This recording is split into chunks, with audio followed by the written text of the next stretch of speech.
ہر چیز اس کائنات کی اللہ سبحانہ تعالیٰ کی مخلوق ہے، اللہ سبحانہ تعالیٰ نے اس کو کریٹ کیا ہوا ہے۔ اور آپ یہ دیکھیے کہ آج ہم پڑھیں گے بڑے پہاڑ، آپ دیکھیں کتنے بڑے بڑے اللہ سبحانہ تعالیٰ فرماتے ہیں دنیا میں ہیں، کتنی زمین دیکھیں کہاں تک پھیلی ہوئی ہے، آسمان دیکھیں کیسے کتنا بڑا ہے۔ ہر مخلوق اللہ کے حکم کی تابع ہے۔ جو اللہ سبحانہ تعالیٰ نے جس مقصد سے اس کو پیدا کیا ہے، وہ اپنا وہ مقصد بغیر کسی چون چرا کے پورا کر رہی ہے، سوائے انسان اور جنات۔ دو لوگ ہیں جن کو، دو طرح کی مخلوق ہے جن کو اللہ سبحانہ تعالیٰ نے آزادی دی ہے۔ اب آزادی کس چیز کی ہے؟ کہ اگر ہم اپنی مرضی سے اپنے راستے چن سکتے ہیں، اپنی مرضی سے اپنی زندگیوں کے فیصلے کر سکتے ہیں۔ لیکن یہ کیسی آزادی ہے کہ اگر ایسا نہیں کہ اپنی مرضی سے کر لو، ٹھیک ہے پھر کوئی بات نہیں، اچھا ہوگا ٹھیک ہے، نہیں اچھا ہوگا ٹھیک ہے، نہیں۔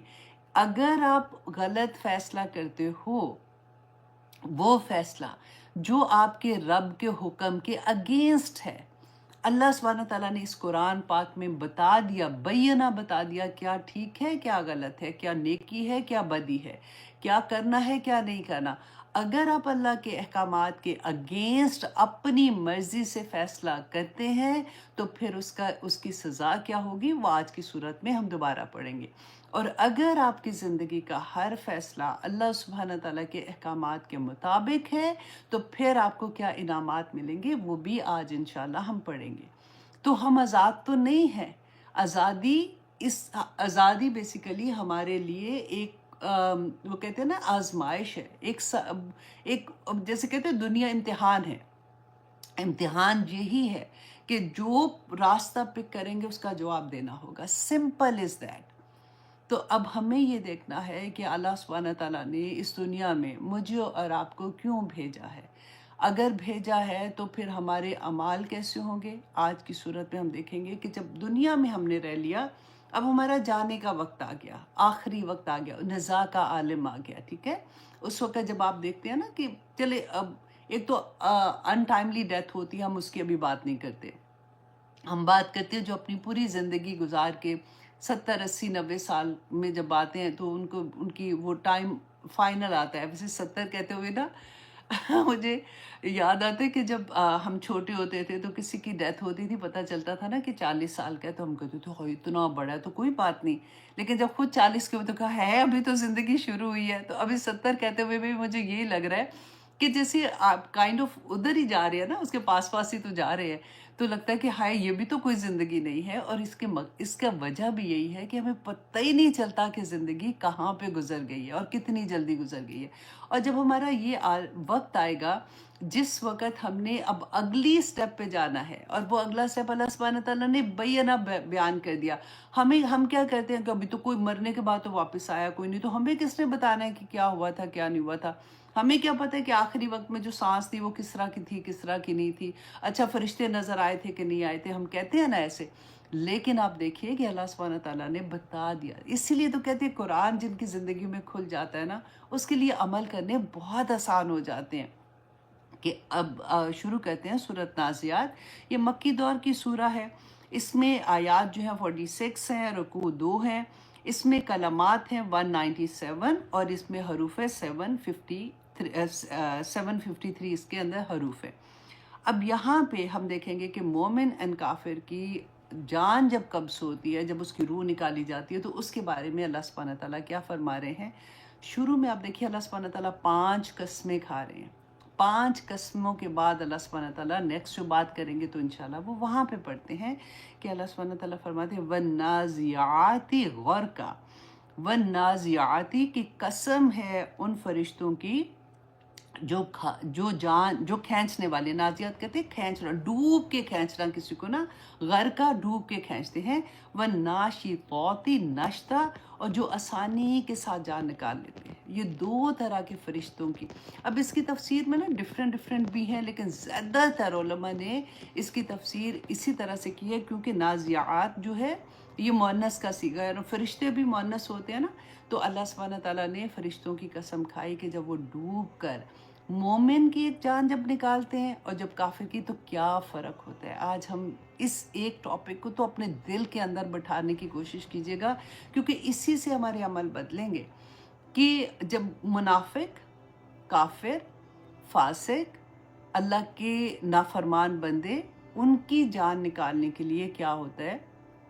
رسول اللہ صلی اللہ علیہ وسلم نے فرمایا تھا کہ جب ان کا یہ وقت آتا ہے نا، تو فرشتے ایسے ان کی جان نکالتے ہیں جیسے ایک شاخ ہوتی ہے جو کانٹے دار شاخ ہوتی ہے نا، اس کو اگر گیلی روئی کے بہت زیادہ روئی پڑی ہوئی ہے، اس کے اندر وہ ڈال چلی گئی ہے، اور آپ نے وہ شاخ نکالنی ہے، تو آپ کیسے نکالو گے؟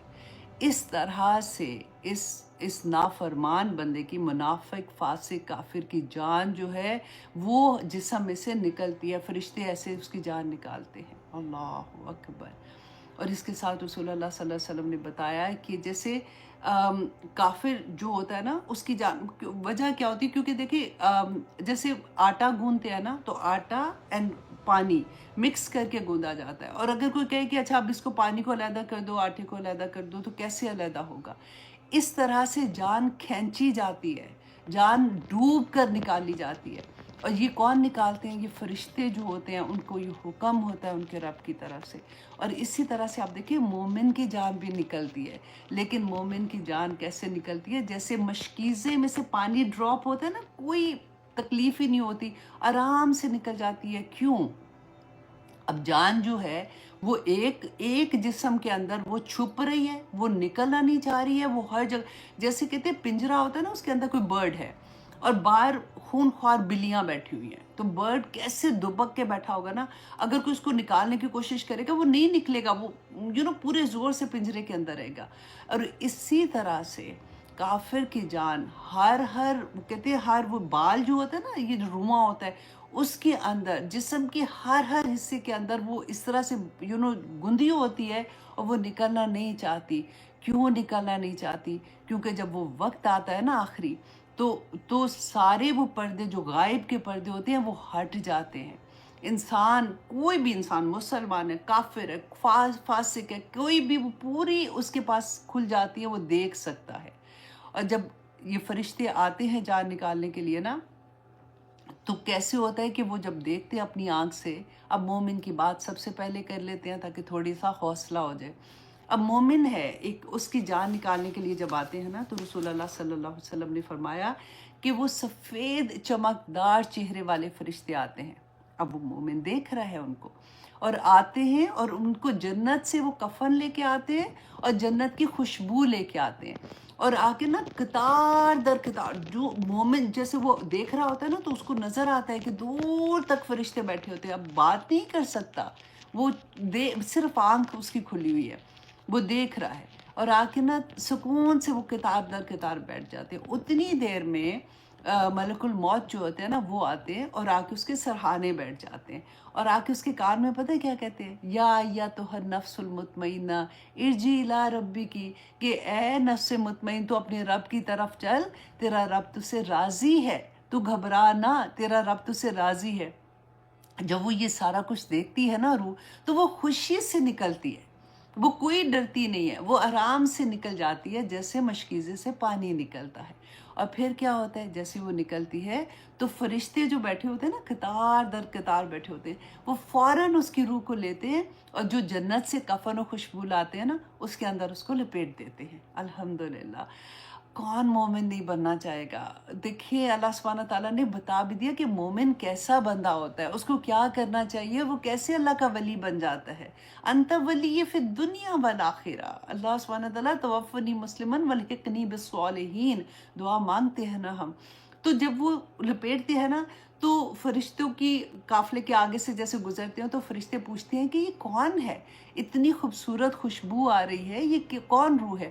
تو دنیا میں اس کو جس نام سے پکارا جاتا تھا نا، جیسے اس کو بعض لوگ کہتے ہیں کہ بڑی نیک ہے، یا اس طرح سے کوئی نام سے اس کو یوزلی لوگ پہچانتے ہیں، تو وہ اس نام سے اس کو پکارا جائے گا، اور اس کو لے کے فرشتے آسمان تک جاتے ہیں، آسمان کے دروازے کھل جاتے ہیں، فرشتے پوچھتے ہیں، ہر آسمان کے دروازے پہ پوچھتے ہیں کہ کون ہے یہ، تو وہ بتاتے ہیں جب تو آسمان کے دروازے، اس کا احترام اتنا ہوتا ہے کہ خوشی کے ساتھ فرشتے کھولتے ہیں۔ اسی طرح سے 8ویں آسمان پہ ہماری روح جاتی ہے۔ اب یہاں پہ تو ہم فوت ہو گئے، ٹھیک ہے، آنکھیں بند ہو گئی، پتہ سارے گھر والے رو پٹ رہے ہیں، ابھی تک ہم قبر میں نہیں گئے ہیں۔ یہ سارا معاملہ قبر میں جانے سے پہلے کا ہے، الحمدللہ۔ اب دیکھیں جو ہمارے لو ونس جب فوت ہوتے ہیں نا، جب ہمیں یہ پتہ چلتا ہے اور ہمیں پتہ چلتا ہے، مطلب پتہ ہوتا ہے کہ وہ بہت نیک تھے، اللہ سبحانہ تعالیٰ کی عبادت گزار تھے، دنیا میں لوگوں کے ساتھ ان کا معاملہ بہت اچھا تھا، کسی کا دل نہیں دکھاتے تھے، کوئی غلط ایسی چیز نہیں کرتے تھے، تو تسلی ہوتی ہے کہ پھر اللہ سبحانہ تعالیٰ 8ویں آسمان پہ 7ویں آسمان پہ جب جاتے ہیں، روح لے کے جاتے ہیں، تو وہاں پہ اللہ سبحانہ تعالیٰ حکم دیتے ہیں فرشتوں کو کہ اس کی روح کو علیین میں، علیین کون سا دفتر ہے جہاں پہ نیک ہمارے نامہ اعمال ہوتے ہیں نا، وہ وہاں پہ ہوتے ہیں۔ اچھا، ایک اور حدیث میں پڑھی تھی کہ رسول اللہ نے فرمایا کہ وہاں پہ وہ اپنے جو لو ونس ہوتے ہیں نا، جو فوت ہو گئے ہوتے ہیں، وہ ان کو وہاں پہ ملاقات بھی کرتی ہے، وہ اسے پوچھتے ہیں کہ فلاں کا کیا حال، فلاں کا کیا حال۔ یہ سارا معاملہ وہاں پہ ہوتا ہے۔ اور اگر فار ایگزامپل وہاں پہ نہیں نظر آتے، وہ کہتے فوت ہو گیا، تو وہ پھر ایک دم سے افسردہ ہو جاتے ہیں، کہتے اوہو یہ تو پھر سجین میں چلا گیا ہوگا، اس لیے تو وہ نظر نہیں آ رہا۔ تو وہ جو اس کے بہت قریبی ہوتے ہیں، فار ایگزامپل اگر اس کی ماں ادھر ہے تو وہ کہے گی کہ ٹھہرو، ابھی تو اللہ بہت سبحانہ تھکا تعالیٰ ہوا نے ہے مجھے یار۔ دی ہیں، اس میں تمہیں اللہ کی وحدانیت کی سمجھ آ جائے گی، تمہیں اللہ سبحانہ تعالیٰ کی پہچان ہو جائے گی۔ دیکھیے اس زمانے کا رواج کیا تھا، قانون تھا اس زمانے میں کہ جو جادوگر ہوتے تھے اس کو وہ سولی چڑھا دیتے تھے، جادو کا بہت رت تھا اس زمانے میں۔ تو اس زمانے میں کیونکہ حضرت عیسیٰ علیہ السلام کی جتنی نشانیاں تھیں، جو یہود تھے انہوں نے یہ کہنا شروع کر دیا کہ یہ جادوگر ہے، تاکہ وہ اس کو راستے سے ہٹا دیں۔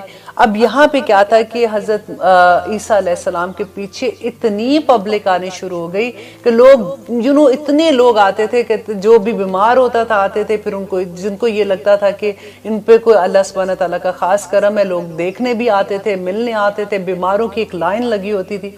یہود نے اس زمانے میں یہ دیکھا کہ لوگ ان کے پاس ایسے آتے ہیں تو ان کو تو اتنی پبلسٹی ملنا شروع ہو گئی، تو اتنے پاپولر ہونا شروع ہو گئے، تو انہوں نے ان کے خلاف جب مکر کرنا شروع کیا، اب آگے آئے گی وہ آیت وَمَكَرُوا وَمَكَرَ اللَّهُ وَاللَّهُ خَيْرُ الْمَاكِرِينَ، کہ انہوں نے بھی مکر کیا یہودیوں نے، اور اللہ نے جو پھر ان کے خلاف تدبیر کی اور کیسے کیا وہ انشاءاللہ آگے بھی آئے گا۔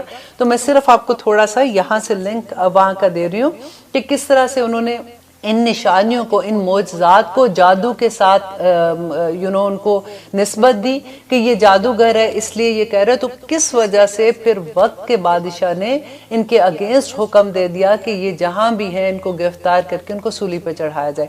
اب یہ واقعہ وہاں تک آگے جا رہا ہے کہ کس طرح سے اس کو لیڈ کرے گا، تاکہ آپ کو تھوڑا سا اندازہ ہو جائے۔ اب وہ حضرت موسیٰ علیہ السلام ایک اور نشانی کی بات کر رہے ہیں یہاں پہ، وَمُصَدِّقًا، اور وہ تصدیق کرنے، اور میں تصدیق کرنے والا ہوں، لما، اس کی، جو بینہ یدیہا، جو میرے ہاتھوں کے درمیان ہے، یعنی مجھ سے پہلے ہے، من التوراتی، تورات میں، والی اوہلا۔ اب یہ دیکھیے یہاں پہ جو لفظ ہے نا کہ میں تصدیق کرنے والا ہوں جو تورات میں لکھا ہوا ہے، تو تصدیق کیسے کرنے والے تھے؟ کیونکہ جیسے میں نے آپ کو یہ بات پہلے بھی بتائی تھی کہ جیسے فار ایگزامپل تورات میں ایک حکم تھا کہ حضرت عیسیٰ علیہ السلام کی آنے کی جو خوشخبریاں تھی اس کے اندر تھی، تو جب وہ ظاہر ہو گئیں تو وہ تصدیق ہو گئی نا کہ یہ دیکھا، جیسے انہوں نے کہا کہ اب میں ظاہر ہو گیا ہوں، میں اللہ کا رسول ہوں اور میں عیسیٰ علیہ السلام ہوں جس کا اللہ نے خوشخبری دی تھی، تو اب تصدیق تو ہو گئی نا کہ تورات سچی ہے۔ تو یہاں پہ وہ یہ بات کر رہے ہیں کہ وہ تصدیق کرنے والا ہوں تورات کی، ولی اوحلا، تاکہ میں حلال کر دوں، لکم، تمہارے لیے، بعد الذی، بعض وہ چیزیں جو حرما، حرام کی گئی تھی، علیکم، تم پر۔ یہ بہت خوبصورت آیات ہے۔ انشاءاللہ اس کی ہم ایک چھوٹی سی بریک لیتے ہیں، انشاءاللہ اس کے بعد میں اس کی ڈیٹیل بتاؤں گی آپ کو کہ حرام اور حلال کے بارے میں، تاکہ ہمارا یہ بھی کانسیپٹ تھوڑا سا کلیئر ہو جائے۔ اوکے جی، اجازت دیجئے تھوڑی سی دیر کے لیے، پھر انشاءاللہ واپس آتے ہیں۔ آپ دیکھ رہے ہیں قرآن میری زندگی، الحمدللہ ہم کر رہے ہیں آیت نمبر 50، جس میں ہم بات کر رہے ہیں کہ حضرت عیسیٰ علیہ السلام کہہ رہے ہیں کہ وَلِي أُحِلَّ، تاکہ میں حلال کر دوں، لَكُمْ، تمہارے لیے، بَعْضَ الَّذِي، بعض وہ چیزیں حرما جو حرام کی گئی تھی علیکم تم پر. اب ان پہ حرام کیا چیزیں کی گئی تھی؟ سب سے پہلے تو دیکھیے کہ کیا حرام خود کر سکتے ہیں؟ نہیں کر سکتے، رائٹ. حرام کی گئی تھی ان کے اوپر. حرام کس لیے کی گئی تھی؟ ان کے گناہوں کی وجہ سے کچھ حلال چیزوں کو اللہ سبحانہ تعالیٰ نے حرام کر دیا تھا. آپ کو یاد ہے ہم نے واقعہ سبت پڑھا تھا کہ ان کو یہ حکم تھا کہ سبت کے دن، ہفتے کے دن انہوں نے مچھلیاں نہیں پکڑنی ہے. مچھلیاں پکڑنا کوئی حلال حرام تو نہیں، ایسا تو نہیں تھا کہ مچھلی پکڑنا کوئی حرام چیز ہے، لیکن ان کی آزمائش تھی کہ اس دن مچھلیاں پکڑنا ان کے لیے حرام تھا. لیکن انہوں نے ہیلے بہانے کیے کہ انہوں نے ایک دن پہلے وہ گڑھا کھود دیتے تھے، اس میں جب وہ مچھلیاں، اور اللہ کی آزمائش بھی دیکھے کیسی آتی تھی کہ ہفتے کے دن مچھلیاں ابل ابل کے جیسے پانی سے باہر نکلتی تھی، تو وہ گڑھا کھود دیتے تھے اور جو مچھلیاں اس کے اندر جاتی تھی ہفتے کے دن نہیں پکڑتے تھے، اگلے دن وہ مچھلیاں پکڑ لیتے تھے. کہتے تھے ہم نے تو اللہ سبحانہ تعالیٰ کو جس دن منع کیا ہم نے نہیں پکڑا. آج اس سے دیکھیے کہ ہم کتنے ہیلے بہانے، وہ چیزیں جو اللہ سبحانہ تعالیٰ نے حرام کی ہیں ہم ان کو کیسے حلال کرتے ہیں اپنے اوپر. نبی صلی اللہ علیہ وسلم نے کہا تھا کہ قیامت سے پہلے ایک زمانہ آئے گا کہ لوگ حرام کو ایک نیا اور خوبصورت نام دے دے کے جس سے وہ دھوکہ دیں گے اپنے آپ کو بھی، تو وہ اپنے حرام کو اپنے لیے حلال کر لیں گے. اور یہ دیکھیے آج کل اگر آپ غور سے دیکھیں نا کہ کیسے کیسے چیزوں کے نام ہم چینج کر کے کہتے ہیں کہ نہیں نہیں یہ وہ والی چیز نہیں ہے، وہ حرام والی وہ چیز نہیں. یہاں پہ وہی اللہ سبحانہ تعالیٰ نے کہا کہ واقعہ سب سے جو ان کے اوپر حرام تھا، اور اس کے بعد دیکھیے ان کے اوپر ناخن والے جو جانور ہیں وہ حرام تھے.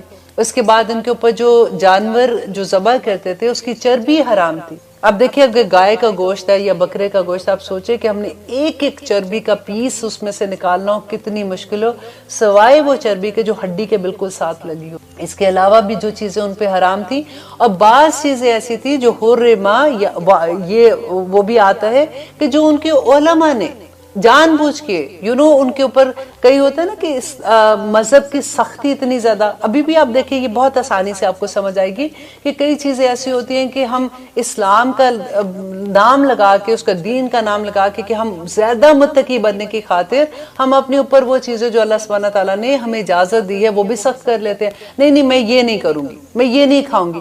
آپ دیکھیے کہ نبی صلی اللہ علیہ وآلہ وسلم بھی اللہ سبحانہ تعالیٰ کی حلال کی چیز کو اپنے اوپر حرام نہیں کر سکتے. کتنی بڑی بات ہے.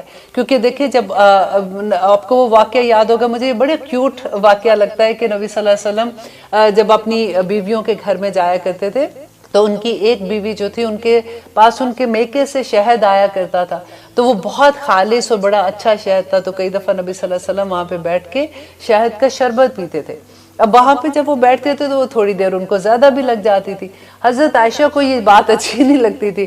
انہوں نے آئی تھنک ان کی ایک اور ان کی نبی صلی اللہ علیہ وسلم کی جو وائف تھی، یا تو وہ زینب تھی یا پھر حفصہ تھی، یا جن کے ساتھ ایک بیوی کے ساتھ مل کے انہوں نے پلان یہ کیا کہ جب نبی صلی اللہ علیہ وسلم آئیں گے تو ہم ان کو یہ کہیں گے کہ ان کے منہ سے کوئی اسمیل آتی ہے.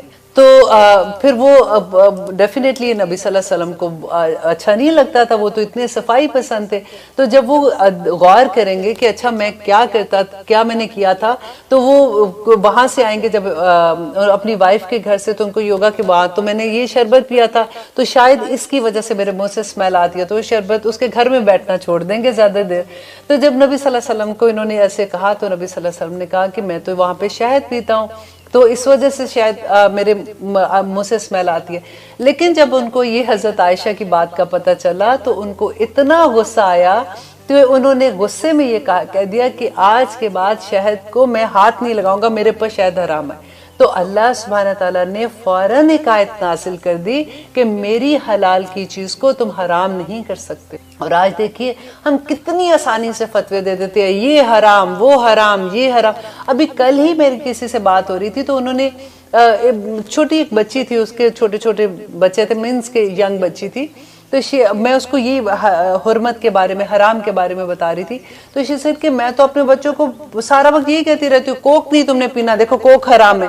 I said how come you can do this? She said وہ ڈرتے نہیں ہے نا، تو پھر میں ڈرانے کے لیے ہر چیز میں کہتی ہوں کہ یہ حرام ہے مت کرنا، اور انہوں نے یہی سیکھ لیا ہوا ہے. اور پھر میں اس کو یہ بتا رہی تھی کہ اب اپنے ورڈز چینج کرو، ایسے نہیں ان کو کہو کہ یہ تمہاری صحت کے لیے اچھا نہیں ہے، یا جس طرح بھی ان کو سمجھا سکتے ہو۔ ہم اتنے بڑے بڑے فتوے ایک دم سے دینا شروع ہو جاتے ہیں۔ اللہ سبحانہ تعالیٰ کی صرف وہ چیزیں، قرآن میں دیکھیں اتنی آیات میں اللہ سبحانہ تعالیٰ بار بار یہ بات کہتے ہیں کہ میری حرام کی ہوئی چیزوں کو تم حلال نہیں کر سکتے ہو، اور میری حلال چیزوں کو تم حرام نہیں کر سکتے ہو، یہ اس سے بھی بڑا گناہ ہے۔ تو ہمیں بہت سوچ سمجھ کے یہ بات کرنی چاہیے۔ جب بھی کبھی ایسے تم نماز نہیں پڑھتی ہو، یہ تو حرام میں تم کر رہی ہو، تم ایسے کام کیوں کر رہی ہو، تم یہ چیز ایسے بول رہی ہو، تو آپ یہ کہہ سکتے ہیں گناہ ہے، آپ یہ کہہ سکتے ہو کہ اللہ سبحانہ تعالیٰ بہت ناراض ہوں گے ان باتوں سے، یہ بہت بڑا گناہ ہے، لیکن حرام کا فتویٰ نہیں دے سکتے۔ اب دیکھیے یہاں پہ، اور پھر دوسرا یہی آگے وہ کیا کریں، وَجِئْتُكُمْ، اور میں آیا ہوں تمہارے پاس، بِآیَاتٍ، نشانی کے ساتھ، مِن ربکم، تمہارے رب کی طرف سے۔ ان کے پاس نشانی کیا تھی؟ اس کو انجیل جو اللہ سبحانہ تعالیٰ نے عطا کی تھی اس کے بارے میں وہ بیان کر رہے ہیں۔ فَاتَّقُوا اللَّهَ، اللہ سے ڈر جاؤ، وَأَطِیعُونِی، اور میری اطاعت کرو۔ دیکھیں وہ دونوں چیزیں، جہاں پہ تقویٰ کا بات آتی ہے، دیکھیں تقویٰ ہوگا تو اطاعت ہوگی، اگر ڈر نہیں ہوگا تو اطاعت نہیں ہوگی۔ اب پورے قرآن میں دیکھیں یہ لفظ، تو مجھے لگتا ہے کہ جس کو قرآن کی عربی نہیں بھی آتی نا، تو اس کو بھی تقویٰ سمجھ آ جاتی ہے کہ تقویٰ لکھا ہوا ہے قرآن میں، کہ کس طرح سے اللہ سبحانہ تعالیٰ کہتے ہیں کہ تقویٰ اختیار کرو، اگر تم متقی نہیں ہوگے تو تم کس طرح سے اللہ سبحانہ تعالیٰ کے احکامات پہ عمل کرو گے۔ تقویٰ کے بھی لیولز ہوتے ہیں۔ اگر ایک لیول ہوتا ہے کہ شروع میں جیسے ہماری زندگی میں قرآن کھلتا ہے ہمیں تھوڑا سا ڈر لگنا شروع ہو جاتا ہے، کئی دفعہ بلیو کرے کہ شروع میں ہم بڑے سخت ہو جاتے ہیں، ہمیں لگتا ہے کہ یہ بھی غلط ہے وہ بھی غلط ہے، ہم اپنے ساتھ والوں کی بھی زندگیاں مشکل کر دیتے ہیں۔ لیکن ہمیشہ ایک چیز یاد رکھیں کہ اسلام سختی کا دین نہیں ہے، اسلام میں بہت آسانیاں ہیں۔ حرمت والی چیزیں، حرام چیزیں تو اب گنتی پہ آپ اپنی انگلیوں پہ گن سکتے ہیں، جو سورت بقرہ میں بھی آ گئی تھی، اور آگے سورت مائدہ میں آ جائیں گے کچھ، اور اس کے علاوہ تو پوری چیزیں ہمارے لیے حلال ہیں اللہ سبحانہ تعالیٰ کی طرف سے۔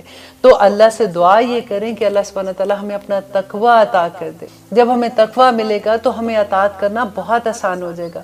اسی طرح سے پہلا لیول جب یہ ہوتا ہے کہ ہم تھوڑے سختی پہ قائم ہو جاتے ہیں، دیکھیں جتنا آپ بلیو کریں، آپ اسلام جاننا شروع ہوں گے، جتنا آپ قرآن سے جڑیں گے، جتنا آپ اللہ سبحانہ تعالیٰ کی بات کو سمجھنے کی کوشش کریں گے، اتنی آسانیاں آ جاتی ہیں۔ ایک اور میرے استاد کی بات میں آپ سے شیئر کروں، وہ لوگ جو ڈیفینیٹلی قرآن اس وقت بیٹھ کے سن رہے ہیں تو ان کا مقصد یہی ہے کہ وہ اللہ کے راستے میں چلنے والے لوگ ہیں الحمدللہ، تو اسی لیے تو وہ بیٹھے ہوئے ہیں، ورنہ تو ساری دنیا نا اس وقت ٹی وی کھول کے بیٹھ جاتی ہے، کہیں بھی اور اچھے جیسے کام ہے اللہ کے وہاں پہ لگے ہوتے۔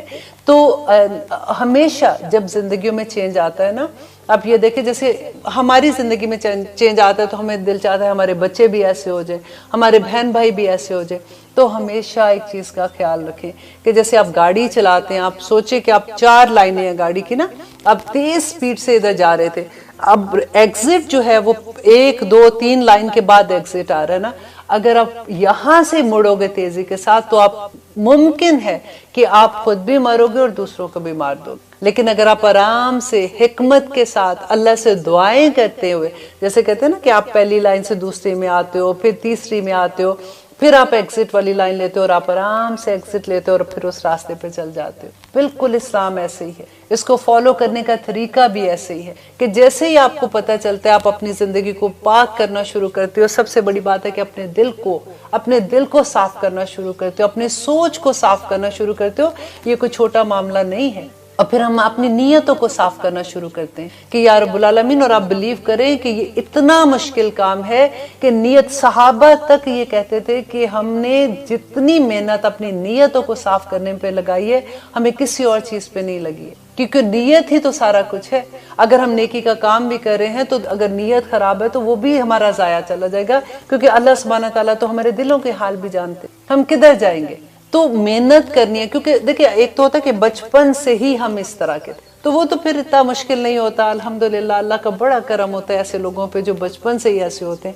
لیکن ہم جیسے لوگ جب ہماری زندگی میں قرآن کھلتا ہے تو ہمیں لگتا ہے کہ ہم تو ہمیں تو اپنے بنائے ہوئے ریلیجن پہ چل رہے تھے، میرا خیال ہے کہتے تھے ہم مسلمان ہیں لیکن ہمیں تو پتہ ہی نہیں تھا ان چیزوں کا، اور جب ہمیں پتہ چلتا ہے تو پھر ہم جب چلنے کی کوشش کرتے ہیں تو پھر کہتے ہیں دعا کریں اللہ سبحانہ تعالیٰ سے، اللہ سبحانہ تعالیٰ ہمارے لیے آسانیاں کر دے، کیونکہ فتنہ اتنے ایسا نہیں ہے کہ آج کا دور فتنے کا اور وہ دور فتنے کا نہیں تھا۔ میں ہمیشہ یہ بات کہتی ہوں کہ دیکھو آج اس دور میں کتنا بڑا فتنہ تھا کہ کوئی مسلمان جب کنورٹ ہوتا تھا کیا اس کے گلے میں ہار پہناتے تھے؟ نہیں پہناتے تھے، کیونکہ اس کے تو خاندان والے اس کے دشمن ہو جاتے تھے۔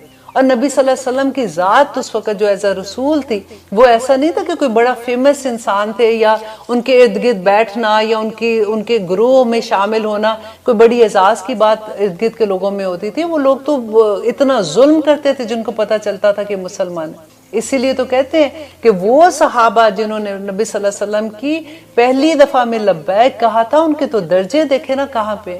اسی لیے تو نبی صلی اللہ علیہ وسلم نے کہا تھا ابو ہریرہ سے کہ ابو ہریرہ تم آخر ایسا کیا کام کرتے ہو، کیونکہ جب میں جنت میں مجھے اللہ سبحانہ تعالیٰ نے دکھائی جنت تو میں ابھی باہر ہی تھا لیکن میں نے اپنے سے پہلے تمہارے قدموں کی آواز وہاں پہ سنی۔ اور پتہ ہے ابو ہریرہ نے کیا کہا تھا کہ مجھے تو نہیں پتا کہ میں کیا کام کرتا ہوں، لیکن مجھے جو ایک چیز ڈیفرنٹ لگتی ہے کہ میں جب بھی وضو کرتا ہوں تو اللہ سبحانہ تعالیٰ مجھے جتنی توفیق دے دیتے ہیں میں تو نفل پڑھ لیتا ہوں۔ تو دیکھیے وہ اللہ کے لیے کوئی کام کرے اور اللہ اس کی عزت نہ کرے، اللہ اس کی قدر نہ کرے، اللہ اس کی منزلت نہ دے، وہ ولی ایسا نہیں ہو سکتا۔ اللہ نے وہ ان کا اتنا پسند کیا کہ اللہ سبحانہ تعالیٰ کہتے ہیں کہ ان کو نبی صلی اللہ علیہ وسلم کہتے ہیں کہ میرے سے پہلے جنت میں ان کی قدموں کی آواز تھی۔ الحمدللہ اللہ سبحانہ تعالیٰ کی راستے میں بس چلنے والے بن جائے۔ ابھی آئے گا انصار اللہ، پھر ہم اس پہ بھی بات کریں گے کہ ہم اللہ کے مددگار کیسے بن سکتے ہیں۔ ہمیں تو لگتا ہے کہ نہیں ایسے کیسے اللہ سبحانہ تعالیٰ اور ان کے مددگار ہم بن جائے۔ مددگار تو ان کو چاہیے ہوتا ہے نا جو کسی کا محتاج ہوں گے، لیکن ہم اللہ کے مددگار کیسے بن سکتے ہیں؟ آئے گی وہ بھی آیت انشاءاللہ۔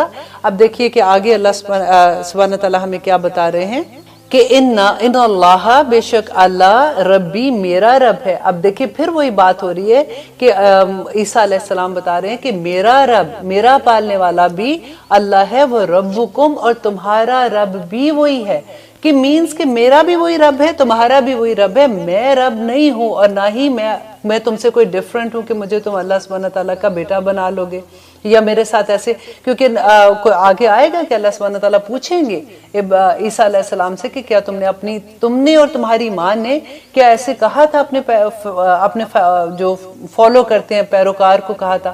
تو وہ کہیں گے کہ یا رب العالمین جب تک میں ان لوگوں میں تھا تو جانتا ہے کہ میں نے ایسے نہیں کہا تھا، اور میرے بعد انہوں نے کیا کہہ دیا میں اس کا کوئی میرے اوپر ذمہ داری نہیں ہے۔ تو چاہتا ہے تو ان کو عذاب دے دے، لیکن وہ تیرے بندے ہیں۔ دیکھیں کتنی خوبصورت بات کہی نا، ایک طرف تو انہوں نے کہا کہ ہاں انہوں نے شرک کیا تھا تو ان کو عذاب دے سکتے، وہ تیرے ہی بندے، لیکن اگر تو ان کو معاف کر دے تو یا رب العالمین تو بڑا معاف کرنے والا ہے۔ دیکھیے سینٹنس بولنے میں، لفظوں کے چناؤ میں آپ دیکھیے کہ کتنی خوبصورت بات کہہ دی کہ تو معاف کرنے والا ہے، ان کو معاف کر دینا۔ یہاں پہ وہی بات وہ کہہ رہے ہیں کہ بے شک اللہ جو میرا رب ہے وہ ربکم اور تمہارا بھی وہی رب ہے، فاعبدوہ پس اسی کی عبادت کرو، ھذا صراط مستقیم تو یہی سیدھا راستہ ہے۔ اب سیدھا راستہ ہم دعا مانگتے ہیں نا، اہدنا الصراط المستقیم، اہدنا الصراط المستقیم، ہر نماز